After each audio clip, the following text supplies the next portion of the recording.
Hello दोस्तों, नमस्कार। स्वागत है आपका एक बार फिर आपके अपने यूट्यूब चैनल पल्लव कुमार सत्यार्थी पर। आज आप लोगों के बीच फिर एक नया टॉपिक लेकर, और आज का टॉपिक है वर्धा आयोग 1937। इसको हम लोग बुनियादी शिक्षा के नाम से भी जानते हैं। तो आइए इस वर्धा आयोग में क्या है इसको देखते हैं। 1935 के भारत सरकार अधिनियम गवर्नमेंट ऑफ इंडिया एक्ट 1935 के द्वारा भारत में द्वैध शासन का अंत कर दिया गया तथा प्रांतों में शासन लागू हो गया। इसके द्वारा प्रांतों को प्रांतीय स्वायत्तता दे दी गई तथा लोकप्रिय मंत्रिमंडल 1937 से कार्य करने लगे। इस समय राष्ट्र के नेतृत्व गांधी जी के हाथों में था। उन्होंने 1937 में अपने पत्र द हरिजन में लेखों की एक श्रृंखला प्रकाशित की और एक शिक्षा योजना का प्रस्ताव किया। ठीक है, जिसे मौलिक अथवा वर्धा आधार शिक्षण योजना की संज्ञा दी गई। ठीक है, अब देखिए आगे। अखिल भारतीय राष्ट्रीय शिक्षा सम्मेलन वर्धा। महात्मा गांधी का नाम भारतीय राष्ट्रीय आंदोलन में युग प्रवर्तक के रूप में लिया जाता है, क्योंकि उन्होंने देश को स्वाधीनता व स्वतंत्रता दिलाने में महत्वपूर्ण योगदान दिया। वो एक महान संत, दार्शनिक, राष्ट्रीय नेता व शिक्षाविद भी थे। गांधी जी अपने विचार लेखों के रूप में पत्र पत्रिकाओं में प्रस्तुत करते थे। इस प्रकार 21 जुलाई 1937 के गांधी जी का विश्व प्रसिद्ध शिक्षा प्रकाशित हरिजन पत्रिका में हुआ था। ठीक है, प्रांतीय सरकारों ने शैक्षिक समस्याओं का समाधान खोजने हेतु दिनांक 22-23 अक्टूबर 1937 को वर्धा में एक शिक्षा सम्मेलन आयोजित किया तथा इस सम्मेलन का अध्यक्षता महात्मा गांधी ने ही की। देखिए, ये टॉपिक थोड़ा लंबा जरूर है। अब आगे। यद्यपि 22-23 अक्टूबर 1937 को वर्धा में मारवाड़ी शिक्षा मंडल की रजत जयंती मनाई जाने वाली थी। श्री मन्नारायण अग्रवाल इस सम्मेलन के आयोजक थे, किंतु गांधी जी ने इन्हें इस अवसर पर एक शिक्षा सम्मेलन आयोजित करने का सुझाव दिया। इस अवसर पर भारत के 7 कांग्रेस मंत्रिमंडल के शिक्षा मंत्रियों व चोटी के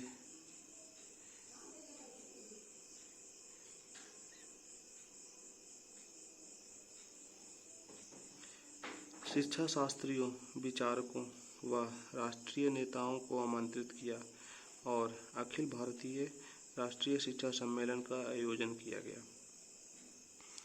ठीक है, इसे ही वर्धा शिक्षा सम्मेलन कहा जाता है।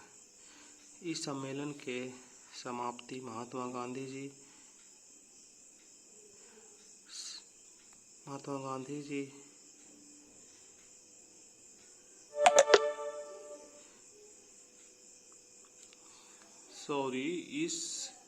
इसमें लिखा है इस सम्मेलन के सभापति महात्मा गांधी थे। ठीक है, मतलब सम्मेलन का जो सभापति थे वो कौन थे? महात्मा गांधी थे। इस सम्मेलन में गांधी जी ने खुलकर अपने विचार प्रस्तुत किए व काफ़ी समय तक चर्चा हुई। अंततः अग्रलिखित प्रस्ताव पारित हुए। ठीक है, क्या क्या प्रस्ताव में पारित हुए भाई, उसको देख लेते हैं, जान लेते हैं, समझ लेते हैं। तो सबसे पहला है क्या, 7 से 14 वर्ष के सभी बच्चों के लिए अनिवार्य व निःशुल्क प्राथमिक शिक्षा व्यवस्था की जाए। दूसरा था, पहला वाला बहुत ही इम्पोर्टेंट था और ज़रूरत भी थी इसकी, ठीक है, उस समय। दूसरा क्या है, शिक्षा का माध्यम मातृभाषा हो, ठीक है, शिक्षा का माध्यम मातृभाषा हो। तीसरा, शिक्षा प्रक्रिया में हस्त कौशलों एवं उत्पादक कार्यों को प्रोत्साहित किया जाए, ठीक। चौथा, पाठ्यक्रम का निर्माण बच्चों की आवश्यकताओं के अनुसार ही किया जाए, ठीक है। पाँचवा है, शिक्षा में हस्तशिल्प व उत्पादक कार्यों को सम्मिलित किया जाएगा। अंततः शिक्षा व्यवस्था स्वावलंबी हो जाए तथा स्कूलों में होने वाली उत्पादन से शिक्षकों के वेतन का भुगतान किया जाए, ठीक है। ये जो था, ये बहुत ही महत्वपूर्ण प्रस्ताव पारित हुए थे, जिसमें से बताया गया था कि कैसे बच्चे लोग स्कूल में पढ़ेंगे, पढ़ करके अपना हस्त कौशल से जो कुछ बनाएंगे उसको मार्केट में बेचेंगे, उसे जो धन अर्जित करेंगे। और इसमें ये 5वां में तो यहाँ बताया ही गया है कि हस्तशिल्प उत्पादक कार्यों को सम्मिलित किया जाए अतः शिक्षक व्यवस्था स्वावलंबी हो जाए तथा स्कूल में होने वाले उत्पादक से शिक्षकों का वेतन का भुगतान किया जाए। मतलब स्कूल से जो भी उत्पादन होता था उसे शिक्षक का वेतन का भुगतान किया जाए। ये सब प्रस्तावित, ठीक है। बुनियादी शिक्षा की अवधारणा, क्या अवधारणा थी भाई बुनियादी शिक्षा का, तो देखते हैं। वर्धा शिक्षा योजना, बेसिक शिक्षा, बुनियादी तामील व बुनियादी शिक्षा, इन विभिन्न नामों से पहचानी जाने वाली गांधी जी की शिक्षा व्यवस्था वास्तव में भारतीय सभ्यता व संस्कृति के आधार अथवा बुनियादी से जुड़ी थी। गांधी जी को राष्ट्रपिता कहा जाता है, ये तो हम लोग सब जानते हैं भाई कि गांधी जी को राष्ट्रपिता कहा जाता है, क्योंकि उन्होंने वास्तव में भारतीय जनता की समस्याओं तथा परिस्थितियों का गहराई से अध्ययन किया था तथा इन्हीं कारणों से उन्होंने अपनी शिक्षा व्यवस्था का मूलभूत सिद्धांत हस्त उत्पादक कार्य रखा, जिसे शिक्षकों के वेतन व अन्य मदों पर व्यय का भी समुचित प्रबंध हो जाए, क्योंकि तत्कालीन आर्थिक स्थिति भी अत्यंत दयनीय थी, ठीक है। इस तरह से हम लोगों ने देखा बुनियादी शिक्षा का अवधारणा। अब देखते हैं आगे क्या भाई, बुनियादी शिक्षा का उद्देश्य, क्या क्या उद्देश्य थे बुनियादी शिक्षा के, इसके बारे में समझते हैं, ठीक है। तो बुनियादी शिक्षा का जो उद्देश्य में पहला पॉइंट है, बालकों का समुचित व सर्वांगीण विकास, ठीक है। मतलब गांधी जी चाहते थे ना कि बालकों का ऐसा हो जिससे उसका समुचित व सर्वांगीण विकास हो। बालकों के शारीरिक, मानसिक, सामाजिक, शैक्षिक एवं आर्थिक विकास करना था। गांधी जी के अनुसार मनुष्य को मनो शारीरिक प्राणी है। गांधी जी कहते थे कि मनुष्य एक मनो शारीरिक प्राणी है, अतः उन्हें सर्वप्रथम बालक के शारीरिक तथा मानसिक विकास पर बल दिया, ठीक है। दूसरा है सर्वोदय समाज की स्थापना। सर्वोदय समाज की स्थापना में क्या कहा गया भाई, इसको देखते हैं। मनुष्य एक सामाजिक प्राणी है, अतः शिक्षा द्वारा मनुष्य का सामाजिक विकास होना चाहिए। गांधी के अनुसार शिक्षा इस प्रकार की होनी चाहिए कि छात्र अपनी उन्नति व विकास के साथ साथ संपूर्ण जाति व समाज की भी उन्नति हेतु प्रयास करे। ये तो बहुत ही इम्पोर्टेंट है। तीसरा था चारित्रिक व नैतिक विकास। गांधी जी ने शिक्षा छात्रों के नैतिक व चारित्रिक विकास पर अत्यधिक बल दिया, क्योंकि शिक्षा द्वारा उच्च आदर्शों व मूल्यों का ज्ञान छात्रों को दिया जाता है। इसके लिए पाठ्यक्रम में महान पुरुषों, वैज्ञानिकों, अन्वेषकों की जीवनियों व संबंधित पाठों का सम्मिलित किया जाए। वो ऐसा इसलिए बोल रहे थे कि बच्चे लोग इन सब महान पुरुषों, वैज्ञानिकों का जीवनी पढ़ करके उनसे कुछ सीखेंगे और अपने जीवन में उसको उतारेंगे।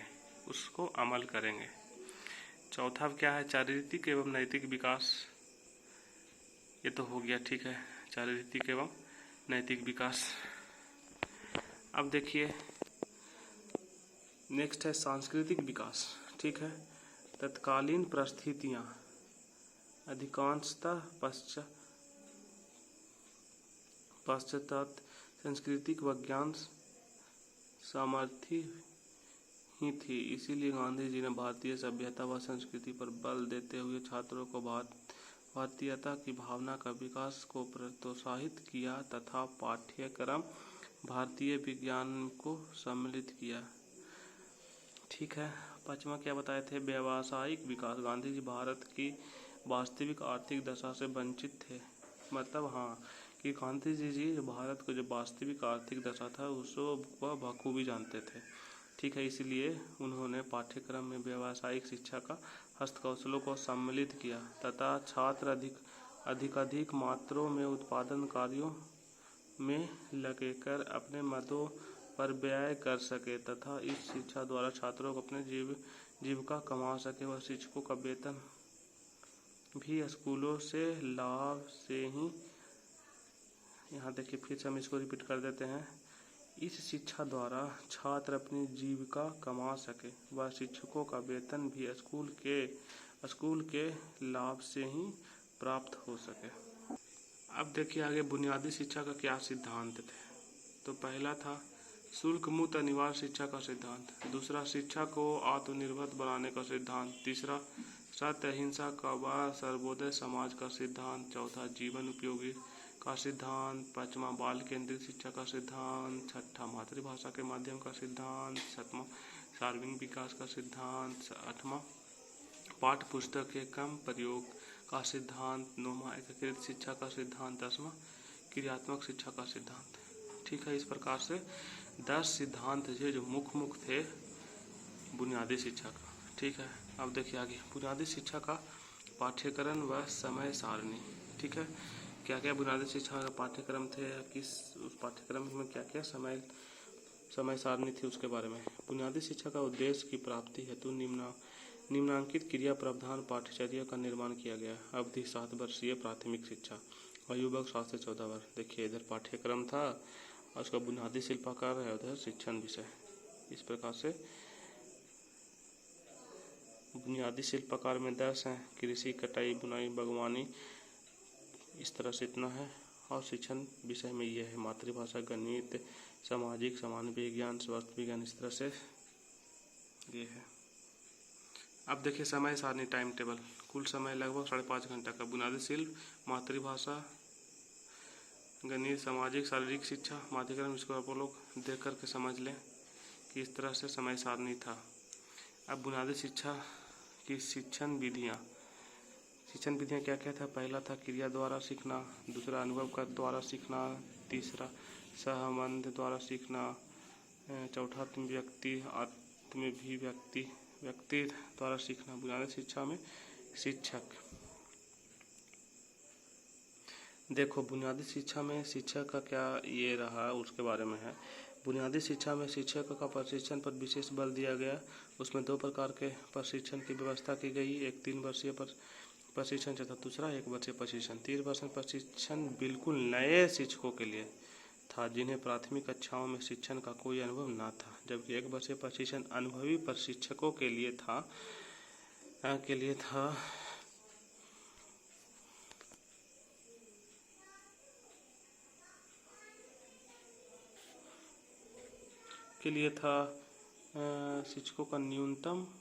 शिक्षकों की न्यूनतम शैक्षिक आहत मैट्रिक उत्तीर्ण होनी चाहिए। ठीक है, अब देखिए बुनियादी शिक्षा का योजना का प्रमुख विशेषता।